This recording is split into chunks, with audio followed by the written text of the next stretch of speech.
గతంలో వైఎస్ జగన్ ప్రత్యేక హోదా కోసం తమ ఎంపీలు రాజీనామా చేయడానికి సిద్ధంగా ఉన్నారని, జూన్లో తమ ఎంపీలు రాజీనామా చేస్తారని ప్రకటించిన విషయం విదితమే.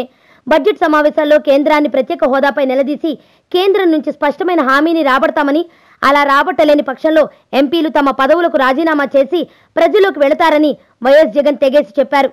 రోజులు మారాయి, రాజకీయాలు మారాయి. గతంలోలా ఇప్పుడు వైఎస్ జగన్ బీజేపీకి వ్యతిరేకం కాదు, పైగా ఎన్డీఏ కూటమికి బయట నుంచి మద్దతిస్తోన్న వ్యక్తి. అవును, మొన్న మధ్యనే ప్రధాని నరేంద్ర మోడీని కలిసిన తర్వాత అంశాల వారీగా మద్దతు అనే కొత్త విషయాన్ని తెరపైకి తెచ్చారు వైఎస్ జగన్. ఏమో అక్కడ మోడీ ఏం మంత్రం వేశారో గానీ రాష్ట్రపతి ఎన్నికల కోసం ఎన్డీఏకి మద్దతిస్తున్నామని ప్రకటించేశారు ఆయన. చాలా చాలా చిత్రమైన సందర్భం ఇది. మరి ఎంపీలతో రాజీనామా చేయిస్తామన్నారు కదా, అదెప్పుడు అన్న ప్రశ్న ఉత్పన్నమవడంతో వైఎస్ జగన్ ఆ ప్రశ్నకి పై విధంగా క్లారిటీ ఇచ్చేశారు. అంటే ప్రత్యేక హోదా కోసం వైఎస్ఆర్సీపీ ఎంపీలు రాజీనామా చేస్తారని గతంలో వైఎస్ జగన్ చేసిన ప్రకటన ఉత్తదేనన్నమాట. తమ ఎంపీ ఒకరు పార్లమెంట్లో ప్రైవేటు బిల్లు పెట్టారు గనక దానిపై చర్చ జరగాల్సి ఉందని, ఆ తర్వాత కూడా కేంద్రం మాట వినకపోతే అప్పుడు రాజీనామా చేయడానికి ఎలాగో అవకాశం ఉందని వైఎస్ జగన్ అన్నారు. సన్నాయి నొక్కులు నొక్కేశారు.